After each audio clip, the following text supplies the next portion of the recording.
Bismillahirrahmanirrahim. Assalamualaikum warahmatullahi wabarakatuh. Waalaikumsalam warahmatullahi wabarakatuh. Alhamdulillahirabbil alamin. Hamdan katsiran thayyiban mubarakan fi kama yuhibbu rabbuna wa yarda. Wa asyhadu an la ilaha illallah wahdahu la syarikalah wa asyhadu anna Muhammadan abduhu wa rasuluh. Allahumma shalli ala nabiyyina Muhammad wa ala alihi wa man tabi'ahum bi ihsan ila yaumiddin. Allahumma inna nas'aluka ilman nafi'a wa rizqan thayyiba wa amalan mutaqabbala. Puji syukur kita panjatkan pada Allah, salawat dan salam mugi-mugi tercurah pada junjungan kita Nabi besar Nabi Agung Muhammad sallallahu alaihi wasallam.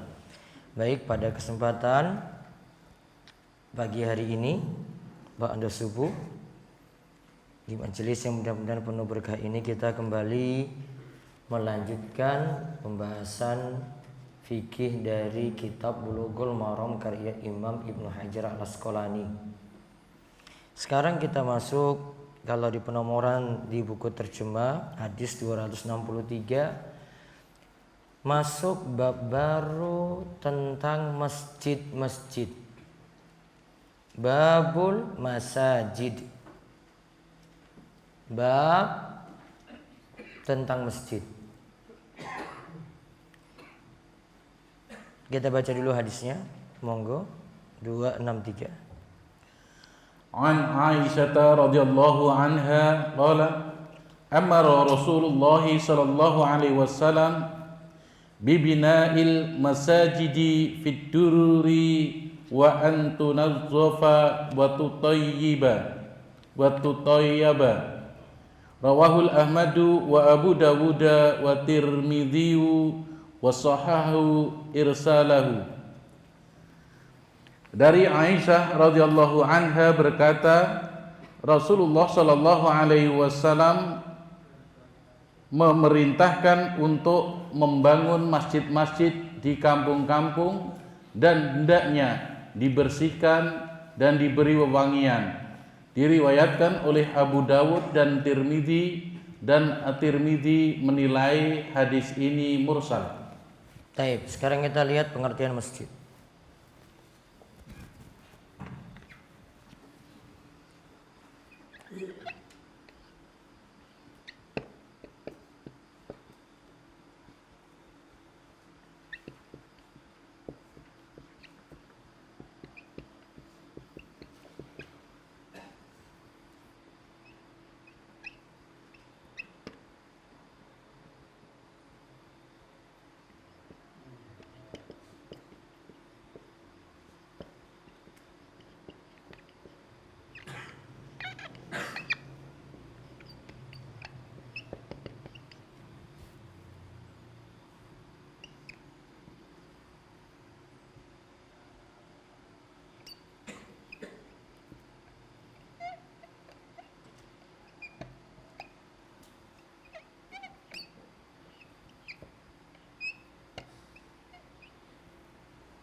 Yang pertama, masjid itu kalau di sini diberi judul masajid.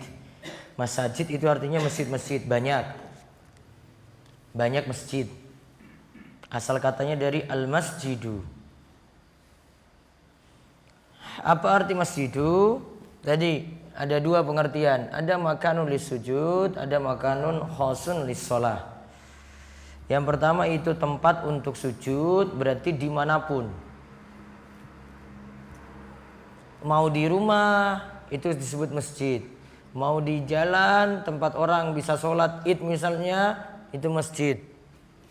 Mau di alas, di sawah, orang ada yang sholat di situ, itu juga masjid. Punya tempat untuk sujud umum. Sedangkan ada yang satu pengertian lagi, makanun khosun lis-sholah, tempat khusus untuk sholat, seperti masjid yang ada saat ini. Dan pembicaraan kita itu pada yang nomor 2.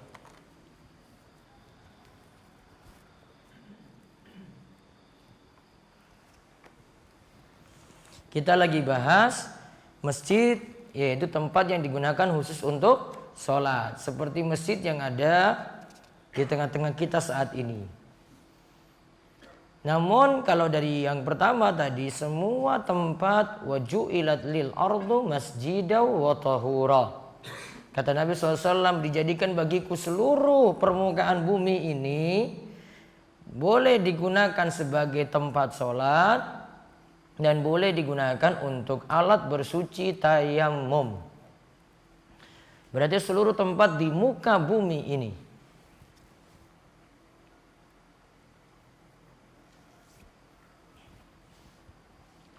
Ya, kalau kita bahas yang pertama terlalu umum, tanah kita bahas, ya, ada sawah kita bahas, nanti ada pinggir rumah yuk kita bahas.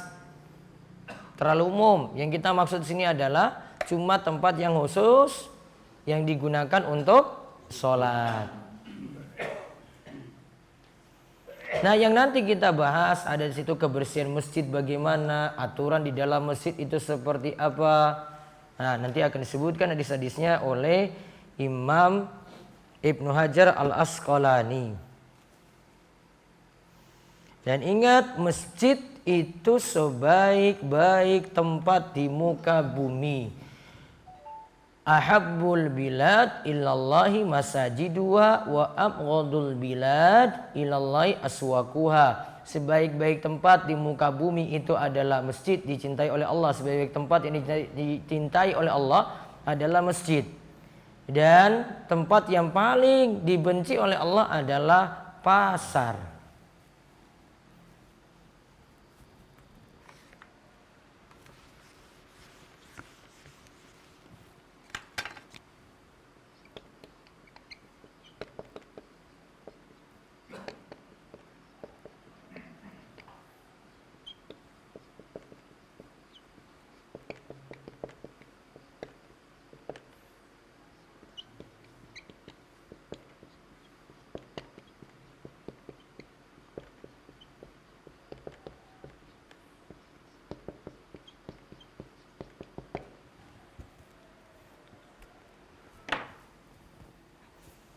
Ahabul bilad ilallah masajidua, tempat yang paling dicintai oleh Allah adalah masjid, karena situ ada ibadah, orang ngaji, ada orang sholat, orang zikir, berdoa.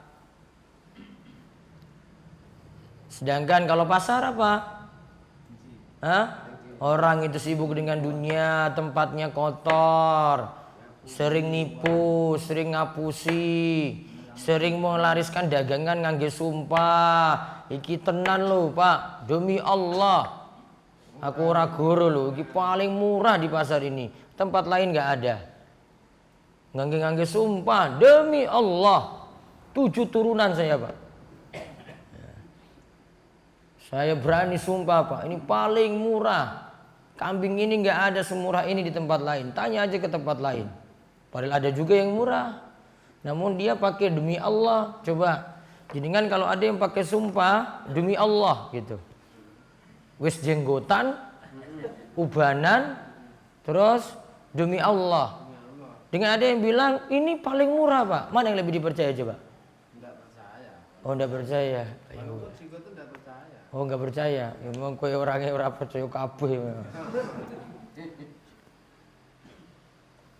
Kita kecenderungannya lihat orang yang pakai sumpah, karena dia bawa-bawa nama Allah di situ, kita agungkan di situ.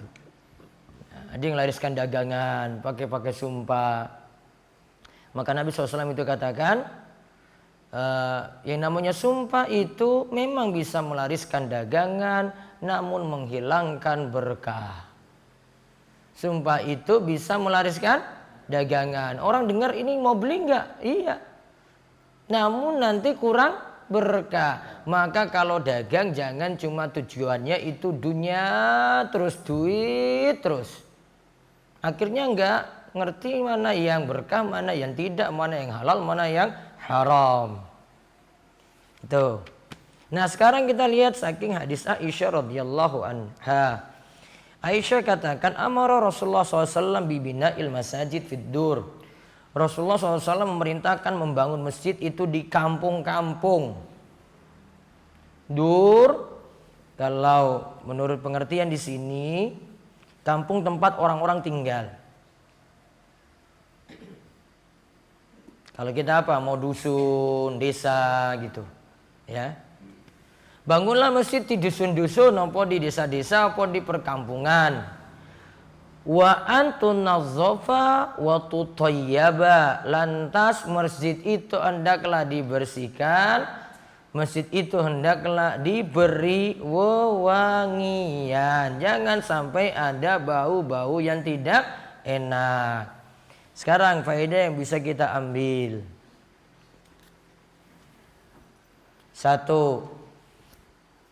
Hadis ini menunjukkan anjuran untuk membangun masjid di perkampungan.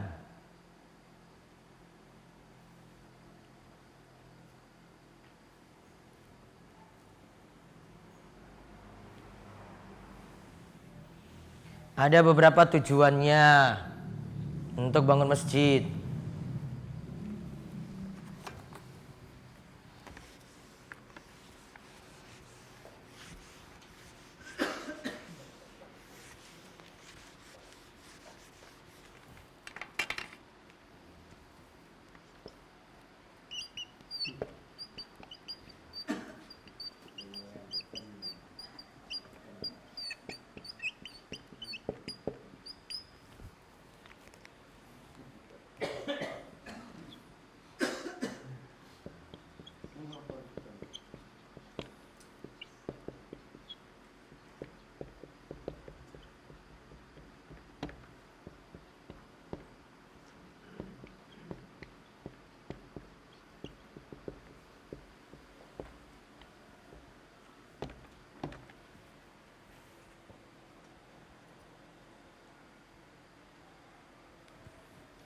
Pertama, tempat orang berkumpul malam dan siang. Berapa kali? 5 kali.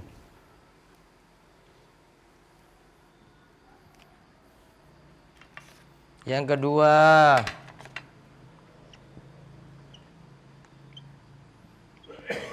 ada tempat beribadah.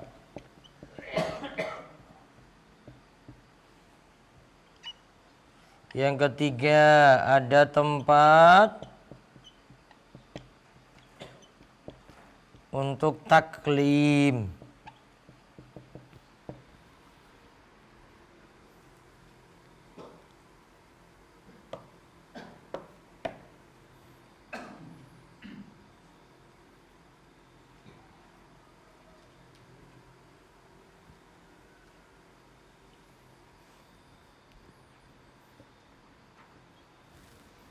Empat, ada tempat untuk saling tolong menolong.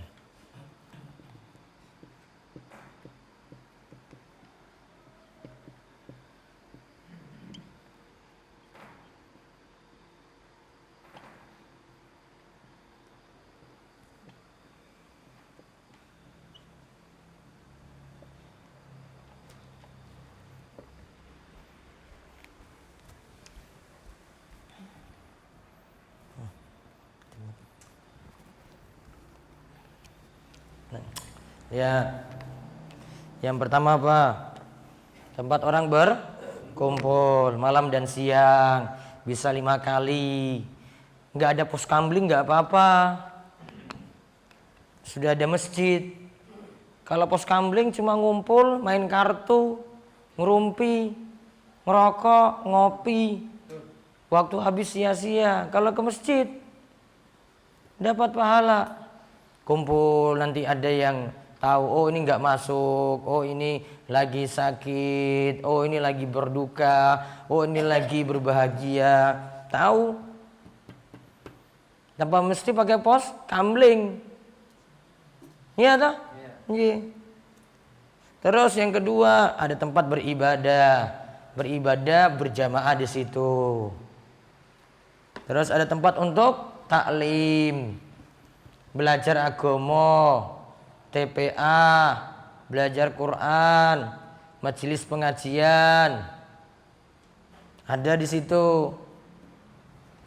Kalau nggak ada masjid kayak begini, atau masjid ada namun taklimnya nggak ada, ya cuma isi sholat 5 waktu saja. Ya ada kebaikan, namun lebih banyak kebaikan kalau ada tempat untuk ngaji di situ. Anak-anak belajar, orang dewasa juga belajar. Yang keempat, bisa saling tolong menolong. Oh ini datang ke masjid, tahu, oh pak ini sepuh lagi sakit, tahu, oh dia nggak datang ke masjid. Maka nanti ada yang saling tolong menolong dalam kebaikan dan takwa. Kemudian faedah yang berikutnya lagi. Faedah yang kedua, hendaklah masjid dalam keadaan bersih. Kalau bisa itu ada yang jadi tukang bersih apa? Masjid. Hendaklah masjid itu dalam keadaan bersih, tidak kotor. Yang biasanya kotor itu bagian mana dari masjid? Nah, tempat wudhu, WC itu diperhatikan. Apalagi kalau masjidnya pinggir jalan, ya, lebih lagi diperhatikan. Karena orang-orang butuh. Walaupun kita taruh kotak infak, biar ada yang masukin uang situ untuk bisa beli air, untuk yang tanggung jawab kebersihan, dapat manfaatkan dari infak tadi. Terus faedah yang berikutnya lagi, hendaklah masjid dalam keadaan wangi, terhindar dari bau yang gak enak.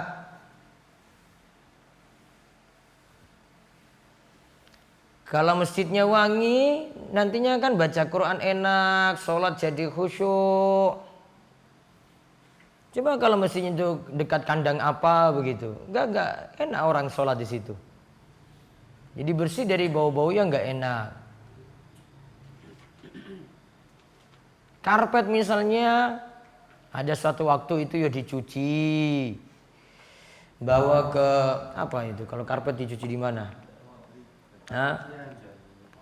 Di tempat cuci mobil atau motor itu kan ada kan? Nah, dibersihkan, nggak bau kayak gitu. Terus orang sujud, waduh kok masjidnya kayak gini, kok baunya nggak enak. Nggak diurus, imamnya juga baunya kok nggak wangi, orang nganggi wangi-wangi, ya ora tuku, gurarak jaluk, oi.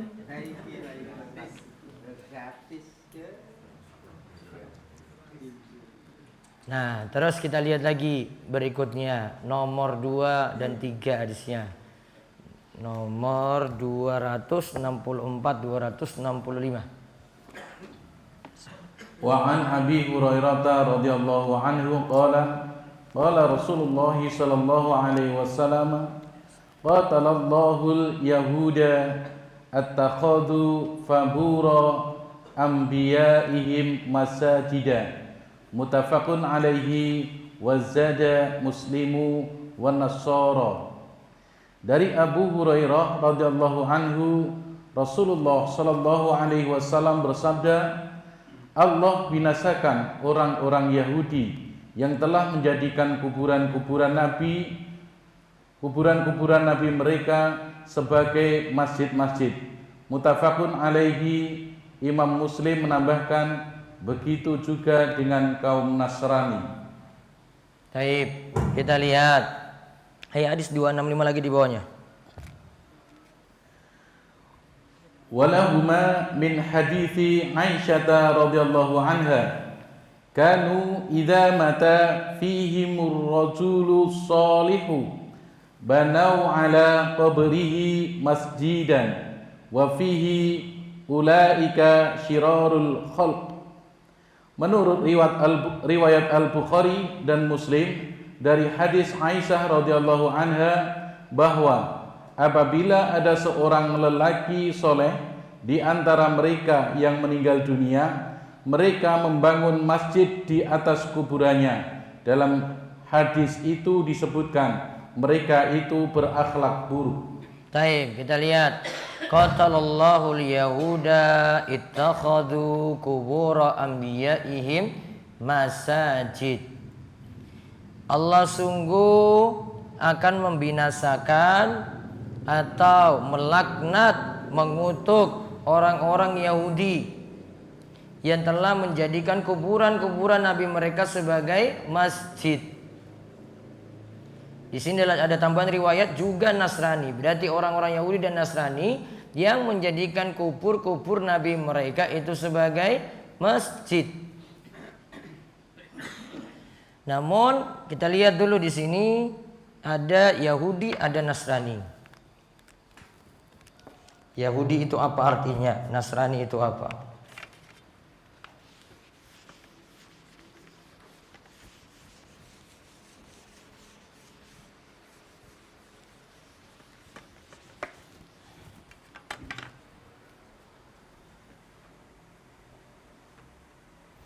Yahudi itu berasal dari kata huda.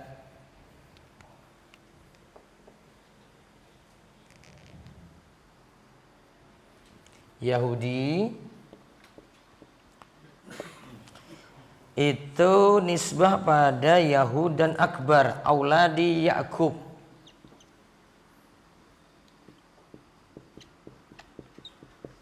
Anak keturunan Nabi Yakub.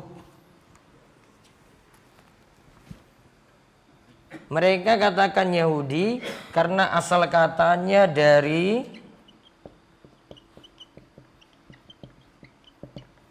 huda, sama dengan petunjuk. Jadi mereka mengklaim, ngaku kalau mereka berada di atas petunjuk. Mereka orang yang bertobat kembali pada Allah. Itu orang Yahudi itu. Ngaku-ngaku dia yang paling benar di atas petunjuk, orang Yahudi. Maka orangnya itu sombong. Terus tadi Nasrani. Kalau Nasrani, sampun niki.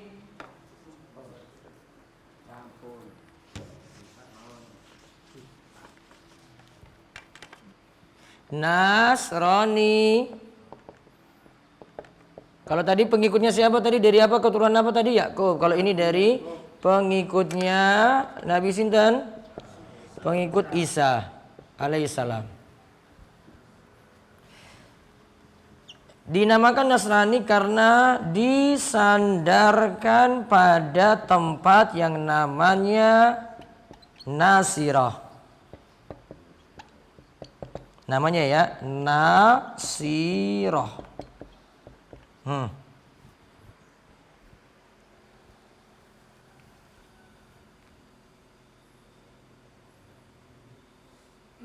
Nasirah. Dan orang Nasrani ini ngaku, nahnu ansarullah.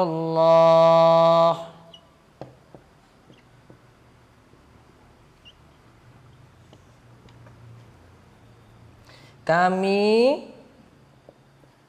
penolong Allah, penolong agama Allah.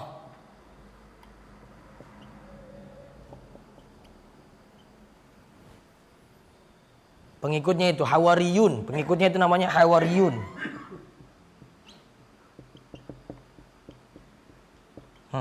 Ngaku apa? Nahnu ansarullah, kami adalah penolong Allah. Kalau Yahudi tadi ngakunya apa? Kami berada di atas petunjuk. Kalau Nasrani, kami itu penolong agama Allah. Catat, biar tahu itu Yahudi Nasrani kok bisa kayak gitu.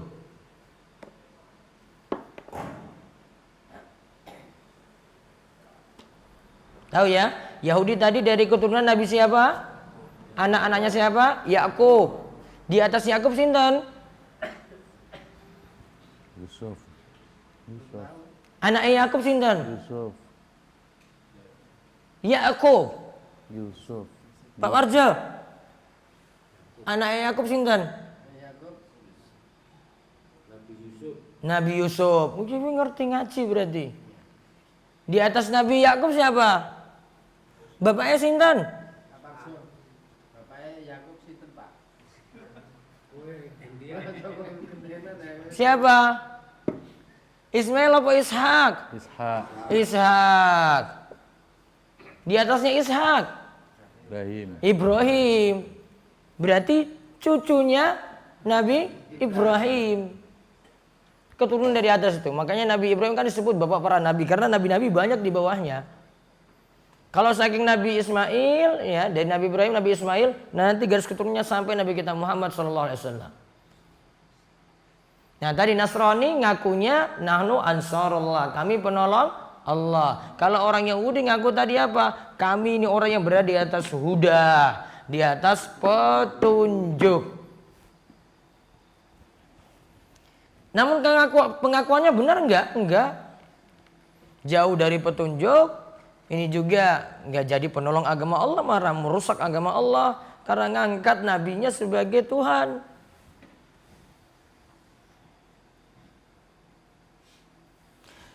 Nah sekarang disebutkan Yahudi dan Nasrani ittakhadhu qubur anbiya'ihim.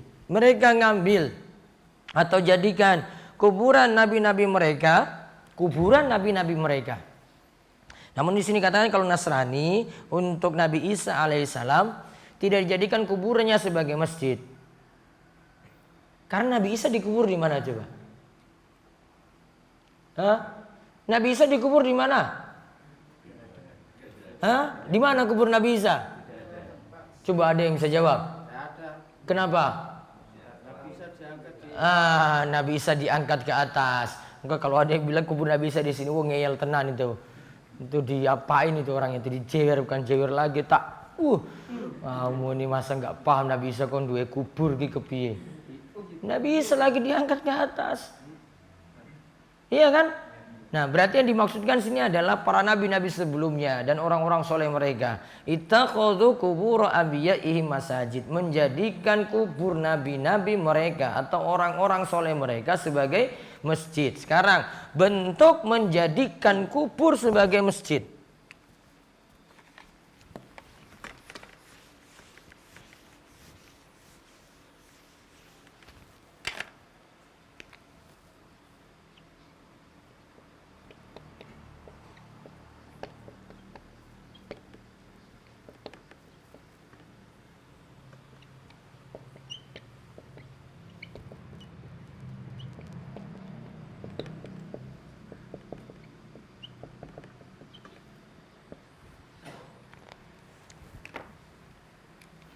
Satu,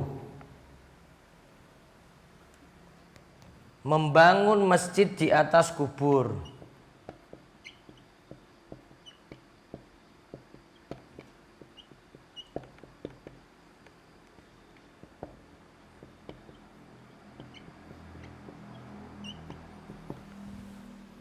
Atau bisa jadi bentuknya ini masjid, ye.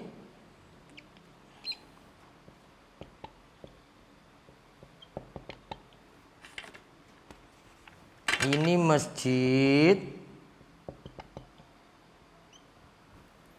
Terus yang sini arah kiblat niki wonten kubur. Kubur bersatu dengan masjid. Sama maksudnya. 2. Yang dimaksudkan sini adalah sholat di sisi kubur. Ini selain sholat jenazah, nggih.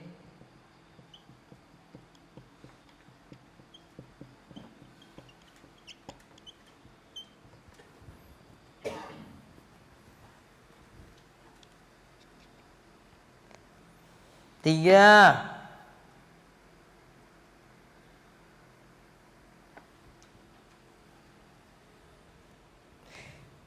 kalau ini sholat, melakukan ibadah di masjid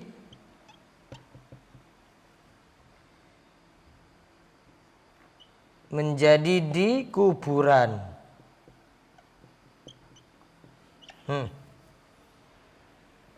Kalau yang di sini sebelumnya sholat saja di sisi kubur, nganggap kok sholatnya lebih tentram, lebih tenang, lebih khusyuk, lebih sejuk, doa-doanya lebih diijabahi.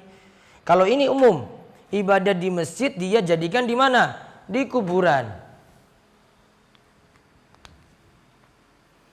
Ya. Contoh, dia doa nganggap lebih afdal di kubur. Sholat lebih tenang di kubur. Zikiran lebih tenang di kubur daripada di masjid. Kalau di masjid orang tenang. Namun kalau di kubur, apalagi itu kuburnya orang soleh, kiai, wali, lebih lagi dia itu merasa kesejukan di situ. Itu namanya menjadikan kubur sebagai masjid.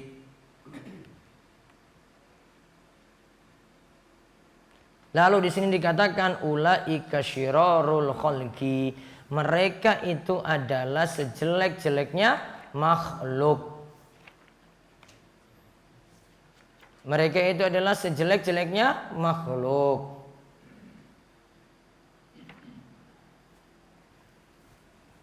Nah, sekarang kita lihat faedahnya.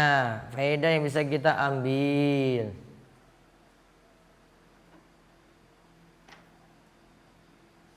Satu,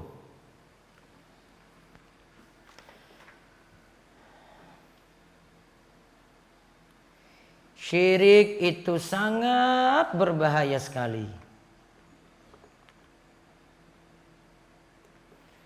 Syirik itu sangat berbahaya sekali.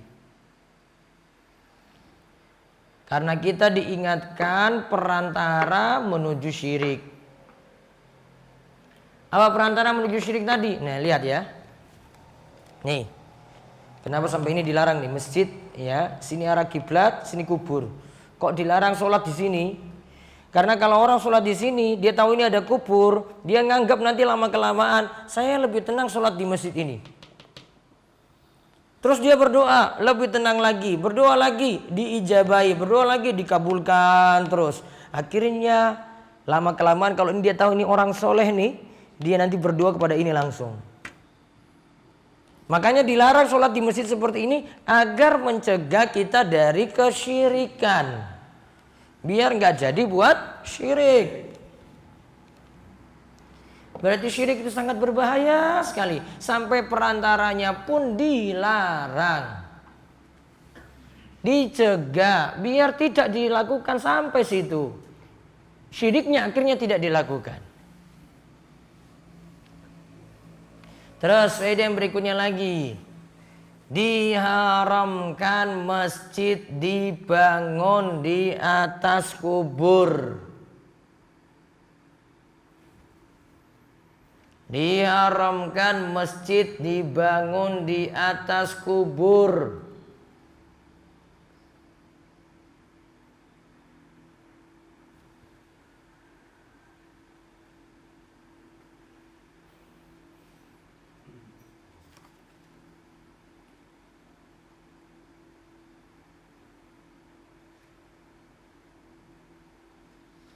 Kemudian faedah berikutnya lagi, sholat di masjid yang ada kubur tidak sah.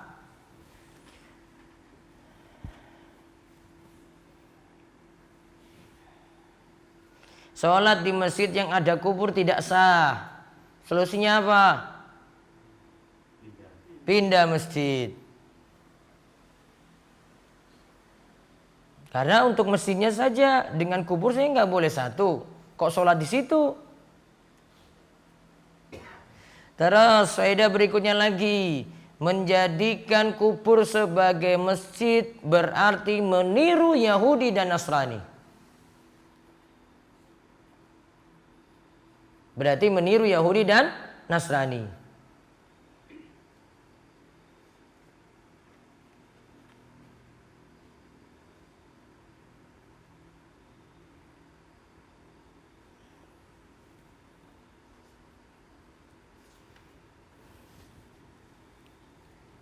Nah sekarang solusinya berarti kalau ada seperti itu, ini ada masjid, guys, ini kubur. Faedah yang keberapa sekarang? Kelima.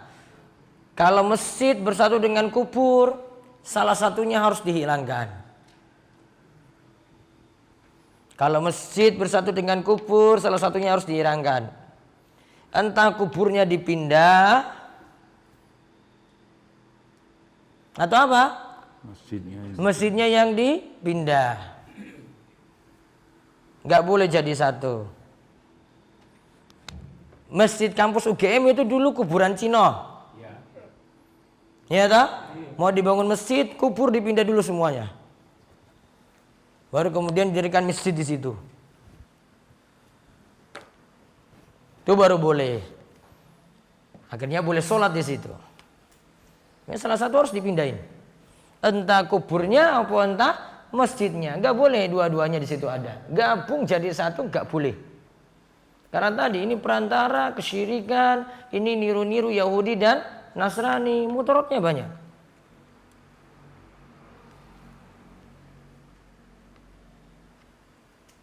Kemudian faedah yang berikutnya lagi, orang yang menjadikan kubur sebagai masjid adalah sejelek-jelek makhluk. Orang yang menjadikan kubur sebagai masjid adalah sejelek-jeleknya makhluk.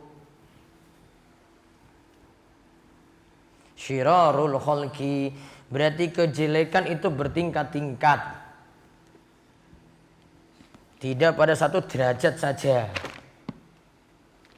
Wallahu a'lam bissawab. Ada pertanyaan?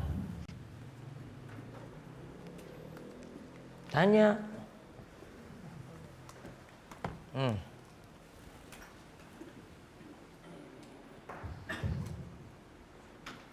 Assalamualaikum warahmatullahi wabarakatuh. Waalaikumsalam warahmatullahi wabarakatuh. Di luar materi yang menanyakan bagaimanakah hukum meminta jabatan. Assalamualaikum warahmatullahi wabarakatuh. Boleh untuk orang yang yakin dirinya jujur dan bisa mempertanggungjawabkan dan tidak ada yang lainnya. Ada yang lain lagi? Ya. Assalamualaikum warahmatullahi wabarakatuh. Waalaikumsalam warahmatullahi wabarakatuh. Saya bertanya di luar tema. Yang sekarang ini kan banyak sekali yang orang Jawa itu sudah diajarkan dengan agama Islam. Contoh misalnya menghadiri atau menjadi rewak di tempat orang punya pengajian atau punya hajat. Terus kita ini ikut, yaitu bekerja di situ, misalnya masang pisang rojo yang diikatkan di pintu masuk, terus lapak gading dan sebagainya. Ini kan tidak diajarkan oleh agama kita. Terus bagaimana sikap kita bila mana kita merewang itu, terus apakah kalau kita ini ikut mengerjakan itu apakah kena dampak dosanya? Apa bentuknya satu tadi? Misalnya ada kan masang pisang yang diikatkan mau pintu masuk itu pisang rojo itu tuh. Apa keyakinannya? Ya kelihatannya orang Islam tapi kan Iya, keyakinannya apa? ya Islam Apa setiap orangnya meyakini seperti itu?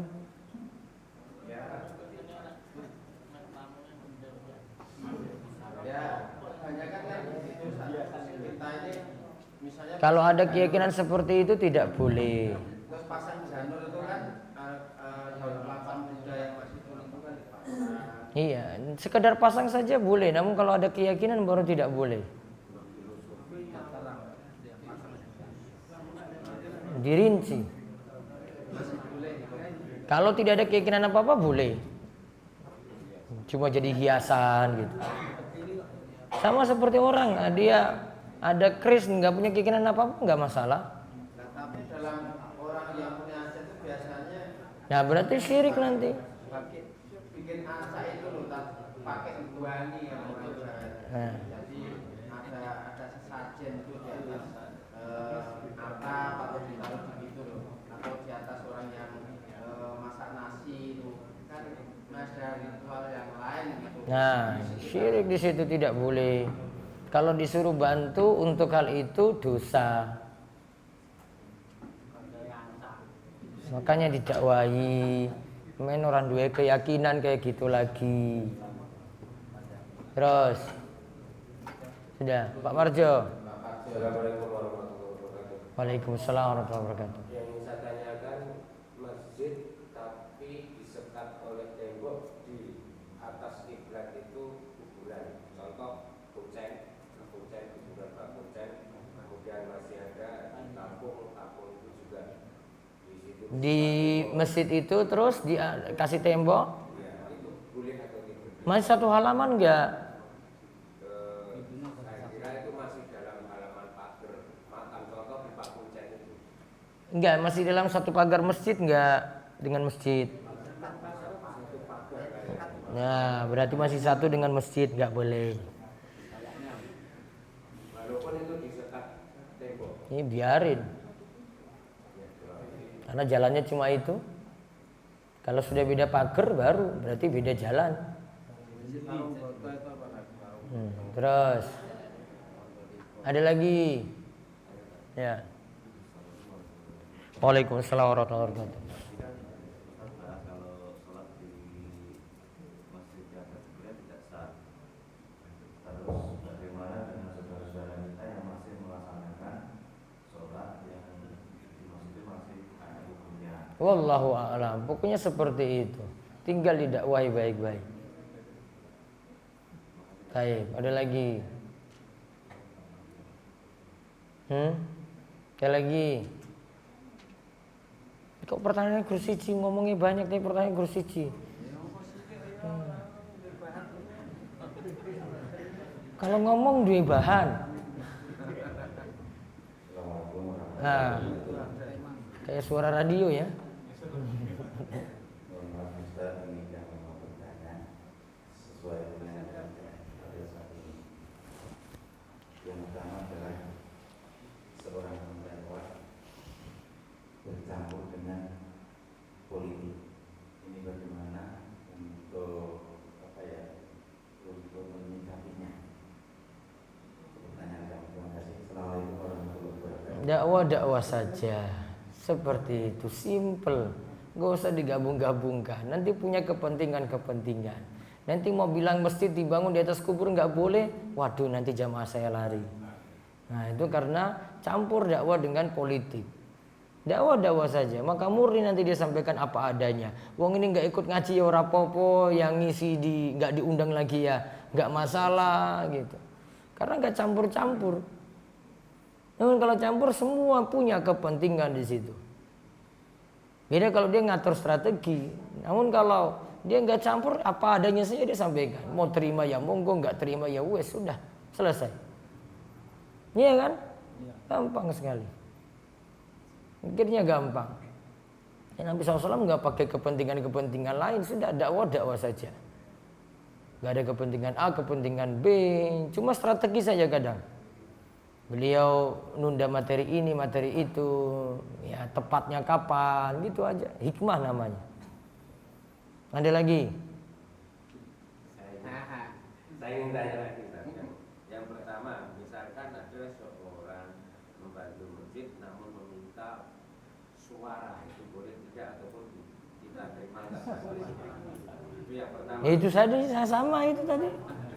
Kemudian yang kedua, apakah zaman Nabi sudah ada politik? Sudah ada, namun tidak politik kayak zaman sekarang. Fitnah orang, nipu orang, hoax, nggak ada gaya zaman sekarang ini. Semua ada saja isu macam-macam, sampai capek kita ikuti mana yang benar nggak jelas. Nggak jelas kan? Iya. Maka berpolitiknya saat ini adalah engkau kurangi untuk berpolitik. Berpolitiknya saat ini adalah engkau kurangi untuk berpolitik. Selesai itu. Banyak ngaji. Orang ya. Tapi kalau sudah begini misalnya, kita berpolitik tapi di tempat lain itu enggak. Wes rasa macam-macam.